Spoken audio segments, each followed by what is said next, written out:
आज हमारी महफ़िल में हमारे कुछ सब्सक्राइबर्स आए हैं जो कि कैमरा के सामने नहीं आना चाह रहे थे, तो वो कैमरा के पीछे हैं जो हमसे कुछ सवाल करेंगे और उन सवालों के जवाब देते हैं। हमने सोचा आपको भी इस महफ़िल का हिस्सा बनाया जाए। जी। अच्छा सर, मेरा सवाल ये है कि रिलेशनशिप्स में आप इतना ज़्यादा फोकस करते हैं, बहुत डीप रिसर्च करते हैं और बहुत चीज़ें आपको पता है।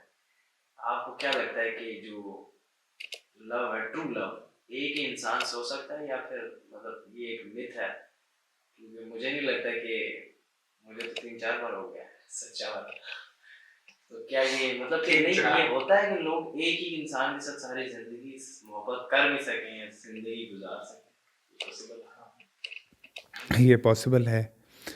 देखो, मोहब्बत जो है ना, मोहब्बत एक तो ऐसा नहीं होता कि आपको एक ही दफ़ा हो सकती है, एक से ज़्यादा दफ़ा नहीं हो सकती। और दूसरा ये कि आपको हर रोज़ भी मोहब्बत नहीं हो सकती। तो ये दोनों एक्सट्रीम्स हैं जिनकी बातें हम अमूमी तौर पे समझते हैं। एक तो मोहब्बत जो होती है वो आपके अपने अंदर होती है, आपके अपने अंदर एक जज़्बा होता है, जो कि आपको हो कि आज मुझे इससे मोहब्बत हो गई है, और वो मोहब्बत वक़्त के साथ आती है। जो ये लव एट फर्स्ट साइट है, वो जितना जल्दी होता है उतनी जल्दी चला भी जाता है।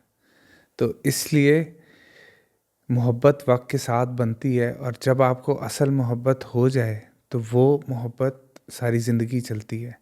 लेकिन सिर्फ़ मोहब्बत नहीं होती, मोहब्बत एक पूरा पैकेज है। खाली प्यार कुछ नहीं होता, प्यार के साथ इज़्ज़त भी आती है, प्यार के साथ सिक्योरिटी भी आती है, प्यार के साथ सेफ्टी भी आती है, प्यार के साथ वो कॉन्फिडेंस भी आता है कि ये इंसान मेरे साथ खड़ा होगा मेरे बुरे वक़्त में। ये जब सारी चीज़ें एक पैकेज की तरह आपके साथ आकर मिलती हैं, तब वो असल मोहब्बत बनती है जो आपके साथ-साथ चलती है। मैं आपको छोटी-सी मिसाल देता हूँ, जैसे बहुत सारे लोगों को कॉलेजेस में, यूनिवर्सिटीज़ में लगता है कि मुझे उस लड़की से मोहब्बत होगी, लेकिन जब उस लड़की का भाई आकर आपको मारता है, तो वो मोहब्बत 3 दिन बाद ख़त्म हो जाती है। लेकिन अगर आपके माँ-बाप में से किसी के ऊपर कोई प्रॉब्लम आए, जैसे बाप के ऊपर आए, तो आपकी माँ उसके साथ हमेशा खड़ी होगी, उसके लिए सब कुछ करेगी। या कोई और कपल है, अब ये हमने अभी डक्की भाई वाला भी सारा सीन देखा, लोग 100 बातें उन्हें करते हैं ऐसे वैसे, लेकिन वो डक्की की जो बीवी है उसके साथ खड़ी रही ना, यहाँ वहाँ जाती रही, सारा कुछ करती रही। लेकिन शायद गर्लफ्रेंड होती तो कभी ना जाती, कभी ना करती। तो मोहब्बत विद टाइम डेवलप होती है, और मोहब्बत एक पूरे पैकेज का नाम है। मेरा असल में मेरा फोकस ये है कि अब वो उसकी बीवी है ना, वो उसके साथ उसका होना जरूरी भी है, वो उसकी मजबूरी भी है। अगर एक सही मोहब्बत होगी ना तो इंसान उसके अलावा किसी और को नहीं देखेगा। लेकिन कहीं ना कहीं मुझे ऐसा लगता है कि चाहे मोहब्बत भी हो ना, एट द एंड लोग दूसरे को भी पसंद करते हैं, चाहे वो लड़कियां हो या लड़के हो, दूसरे में भी इंटरेस्ट लेना शुरू कर देते हैं। तो ऐसे में तो मैं नहीं समझूंगा कि ये वो है लैला मजनू वाली मोहब्बत है जो हमने कहानियों में सुनी है। उनकी भी अब क्या बताने, क्या बता। देखो, लैला मजनू की जो कहानी है ना, वो सारी नामुकम्मल इश्क है। वो मुकम्मल इश्क नहीं है, बट लैला मजनू, हीर रांझा जिन्हें हम जानते हैं, जिन्हें हम लव स्टोरीज़ के किंग कहते हैं, वो सब नामुकम्मल मोहब्बतें हैं। तो मोहब्बत जब मिल जाती है, उसके बाद हमें ऐसे लगता है शायद वो अपनी कदर खो बैठती है। जब तक वो इंसान मिलता नहीं है, हम उसके पीछे पागल हो रहे होते हैं कि ये मिल जाए मिल जाए। तो जब वो मिल जाता है, हम उसकी उस तरह से कदर नहीं कर पाते। और लोगों को देखना या और लोगों की तरफ कोई इंटरेस्ट होना या जाना, ये तो एक जिसे कहते हैं ना, इंसान के अंदर एक हिस्स पाई जाती है गुनाह की, जो कि रखी गई है, जो कि शैतान है। शैतान तो आपको हर हालत में कहीं ना कहीं उस चीज़ से हटाने की कोशिश करता है। लेकिन आपने ये देखना होता है कि क्या आप हल्का सा हटते हो, हल्का सा बहकते हो, तो क्या उसके बाद आप वापस उस इंसान के पास जाते हो या नहीं जाते। क्या आप जिसे मार्केट में चलते हुए देख रहे हो, अगर वो आपको कहे कि अभी मेरे पास आ जाओ और अपनी बीवी को भूल जाओ, तो क्या आप उसके पास चले जाओगे। या अगर कोई बहुत खूबसूरत लड़की, अगर ऐश्वर्या राय आकर आपकी बीवी को थप्पड़ मारे और उसके बाद कहे कि आओ अब मैं तुम्हारे साथ खाने पे जा सकती हूँ, सिर्फ इस तरह से कि मैं तुम्हारी बीवी को मॉल के बीच में थप्पड़ मारूंगी, तो क्या आप वो थप्पड़ बर्दाश्त कर सकेंगे। क्या आप अपनी बीवी की इज़्ज़त करते हैं, क्या उससे वो प्यार करते हैं ये कुछ इम्तिहान होते हैं आपकी मोहब्बत के।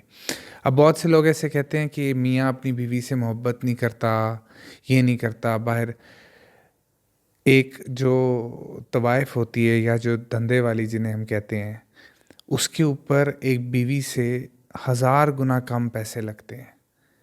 एक बीवी के ऊपर बहुत ज़्यादा पैसा लगता है, लेकिन आदमी अगर चाहे तो धंधे वालियों के भी पास जा सकता है, लेकिन वो नहीं जाता क्योंकि वो अपनी बीवी से मोहब्बत करता है। ये सिर्फ हमारा इल्हाम होता है कि शायद आदमी बाहर चला जाएगा, ऐसे कर लेगा, वैसे कुछ लोग जाते भी हैं जो कि गलत करते हैं, लेकिन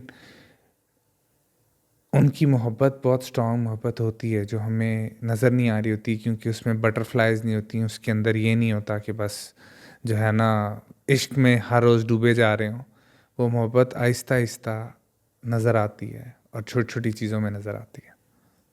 सर कहीं ना कहीं ऐसा लगता है कि आज के दौर में ना, मुझे ऐसा लगता है आज के दौर में नहीं बल्कि शायद हमेशा से ही ऐसा था कि मोहब्बत मिल जाने के बाद ना सिर्फ मोहब्बत को क्या कहते हैं चलाने वाली बात ये है कि अगर अब वो आप मिल गई है, बीवी बन गए, कुछ हो गया ना, बस फिर आप गुजारा चला रहे हैं, यानी आपके लिए अब ज़रूरी है तो आप उसकी फॉर्मेलिटीज़ भी पूरी करें दिल ही दिल में। शायद बहुत ज़्यादा मैंने ऐसे लोग देखे हैं जिन्होंने लव मैरिजेस की हैं और बाद में ना जल्दी थक गए और उन्होंने कहा बस इधर जान छुड़ाने वाली बात है, यानी कि ना वो उस तरह से नहीं, उनको दूसरों में ज़्यादा इंटरेस्ट आने लग गया, दूसरी लड़कियों में, दूसरों की बीवियों में, लेकिन अपनी में उसमें ना वो इंटरेस्ट नहीं रहा और दूसरों से मोहब्बतें भी होने लग गई हैं। मेरे सामने कोई एक एक मेरे जानने वाले, उनकी बहुत बड़ी जिंदा मिसाल हुई है इसी तरह, तो उनसे मुझे ये हुआ है।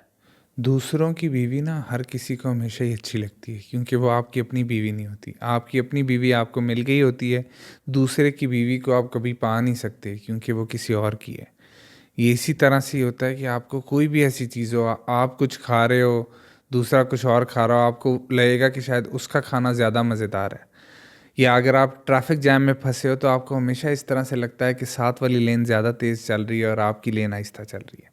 तो आपके पास जो होता है, ये इंसान की नेचर है कि इंसान उस चीज़ को वैसे वैल्यू नहीं करता, क्योंकि हम अडॉप्ट करते हैं अपने लाइफस्टाइल को, अपनी सिचुएशंस को। इंसान की बॉडी, इंसान का जहन बना ही इस तरह से है कि वो अडॉप्ट करता है। जैसे किसी इंसान की 10 करोड़ की लॉटरी लगे तो उसके ऊपर सारी ज़िंदगी खुश नहीं रह सकता, उसके ऊपर चंद दिन खुश रहेगा, उसके बाद वो थोड़ी बेहतर कंफर्ट वाली लाइफ गुजारना शुरू हो जाएगा और उसके बाद वो उसे अडॉप्ट कर लेगा। ये चीज़ अल्लाह ताला ने ही इंसान को इस तरह बनाया, वरना जिसकी लॉटरी लगे वो तो सारी ज़िंदगी खुशी से ही मर जाए कि हर रोज़ उतना खुश हो। तो उन चीज़ों को वैल्यू करना जो आपके पास हैं, वही शुक्र अदा करने का नाम है। तभी अल्लाह ताला कहते हैं मेरा शुक्र अदा करो। अल्लाह ताला को ज़रूरत नहीं है कि नीचे एक चुन्ना सा इंसान बैठ के हर टाइम कहता रहे अल्हम्दुलिल्लाह अल्हम्दुलिल्लाह। लेकिन अल्लाह ताला इंसान को ये सिखाते हैं कि जब हम ये बात करते हैं कि शुक्र अल्हम्दुलिल्लाह, तो इनडायरेक्टली हम अपने सबकॉन्शियस को ये बता रहे होते हैं कि हम एक अच्छी स्टेट में हैं, हमारी ज़िंदगी में सब अच्छा है, इसीलिए हम शुक्र अदा कर रहे हैं। तो ऑटोमेटिकली हम खुश रहते हैं, हम उन चीज़ों को वैल्यू करते हैं जो हमारे पास हैं। और हमें अपनी चीज़ों के अंदर, चाहे मतलब बीवी कोई चीज़ नहीं है या खामंद कोई चीज़ नहीं है, लेकिन हमारे अपने पास जो भी चीज़ें हों उनको वैल्यू करना चाहिए,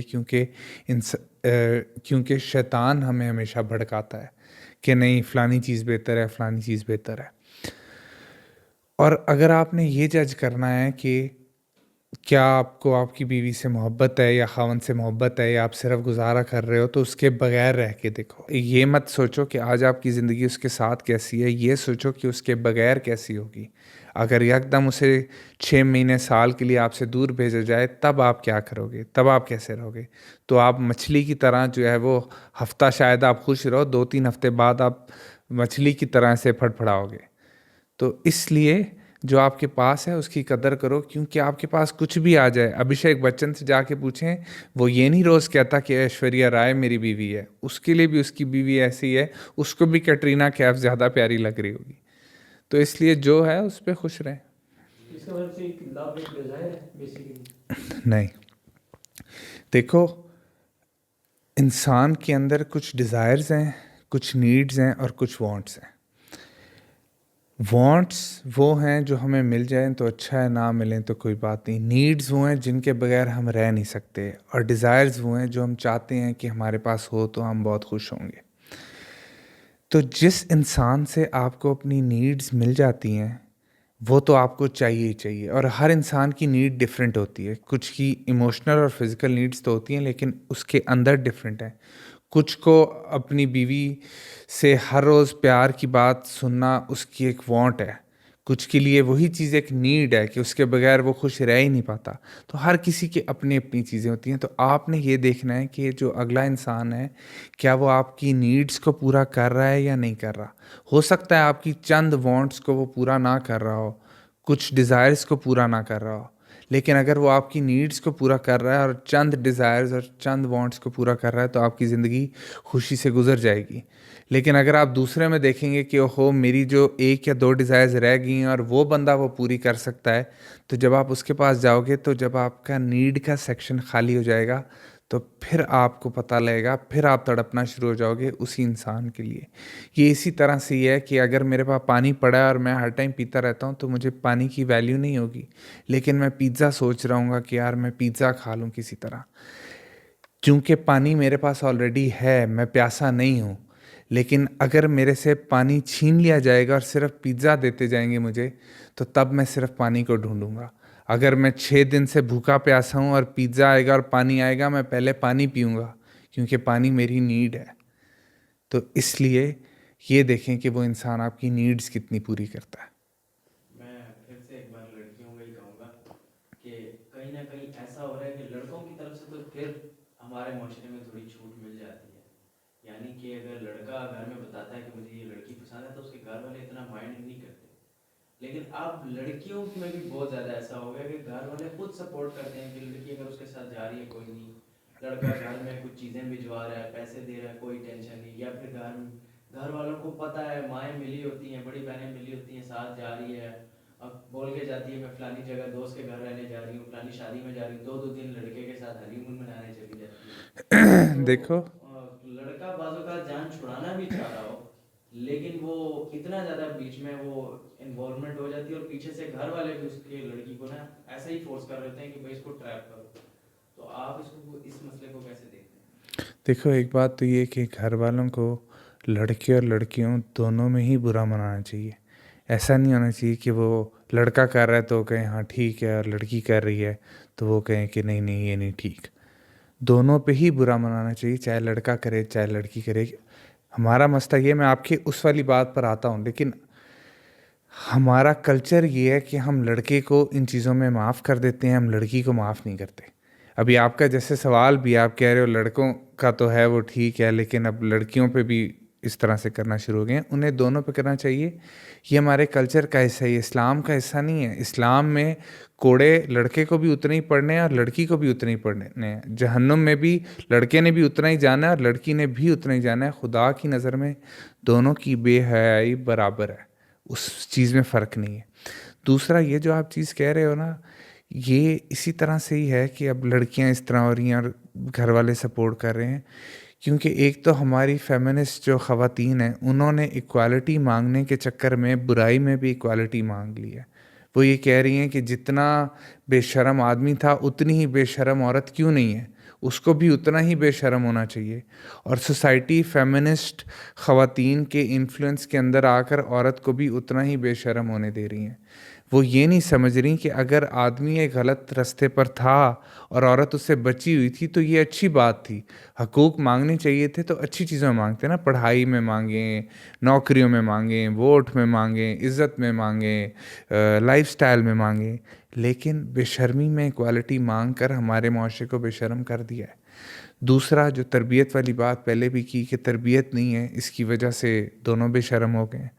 तीसरा, आजकल बाकी घर वालों के पास डिस्ट्रैक्शंस बहुत सारी हैं, मोबाइल्स हैं, टीवी हैं, उनके अंदर लगे रहते हैं। बच्ची कहाँ जा रही है कहाँ नहीं जा रही उससे कोई फ़र्क नहीं पड़ता। चौथा, सोसाइटी इतनी मटीरियलिस्टिक हो गई है कि पैसा सबसे बड़ी चीज़ बन गया है। अगर लड़की के पास पैसा आ रहा है तो बस ठीक है, लड़की भी नई गाड़ी लड़के ने लेकर दे दी है, कोई तोहफे आ रहे हैं, कुछ और आ रहा है, तो माएँ भी कहती हैं हाँ ठीक है, खैर है, लगी रहे, इसी में ही कोई लड़का मिल जाएगा, शादी भी कर लेगी। और बहुत सारी तो आजकल इस तरह की माएँ हैं जो कहती हैं बेटी की ना शादी हो तो बेहतर है, क्योंकि इसकी जवानी को मैं कैश कर लूँ, मैं अपना लाइफस्टाइल बेहतर कर लूँ बेटी के चक्कर में। तो इस तरह की तो माएँ भी बेशर्म हैं, बेटियाँ भी बेशर्म हैं कि वो उनकी कमाई खाने के चक्कर में या उनको बेचने के चक्कर में इस तरह कर रही हैं। इससे बेहतर तवाइफ़ें हैं जो कम से कम कह कर मांगती हैं कि हाँ भाई हम तवाइफ़ हैं, हम तुम्हें मुजरा दिखाएंगी, उसके एवज़ तुम हमें इतना पैसा दोगे। लेकिन ये ख़वातीन को धोखा दे के पैसा ले रही हैं, ये नाचती भी हैं और धोखा भी देती हैं। तो इसलिए मेरे नज़रिए में ये उनसे ज़्यादा बदतर हैं, और वो आदमी भी बदतर हैं जो बेशर्म है। वो ऐसा नहीं है कि ये सिर्फ औरतें ही जो ये बेशर्म है, आदमी भी बेशर्म है। लेकिन आपकी बात सही है कि औरतें भी अब उसी लाइन में आकर खड़ी हो गई हैं जहाँ पर आदमी खड़े थे। तो पहले अगर आदमियों की लाइन लंबी थी जन्नों में जाने की, तो अब माशाल्लाह औरतों की भी उतनी हो गई है। हम इस तरह की और भी बहुत सारी महफ़िलें करेंगे जिनमें हम लाइव आपके क्वेश्चंस लें और उनके जवाब दें। तो अगर आप भी हमारी इस महफ़िल का हिस्सा बनना चाहते हैं तो ज़रूर इस वीडियो पे हमें कमेंट करके बताएं, और हमें इंस्टाग्राम पर भी कांटेक्ट करें ताकि हम भी आपको इस महफ़िल में बुला सकें। और अगर आपका कोई सवाल, कोई परेशानी हो, तब भी आप हमसे इंस्टाग्राम पर पूछ सकते हैं।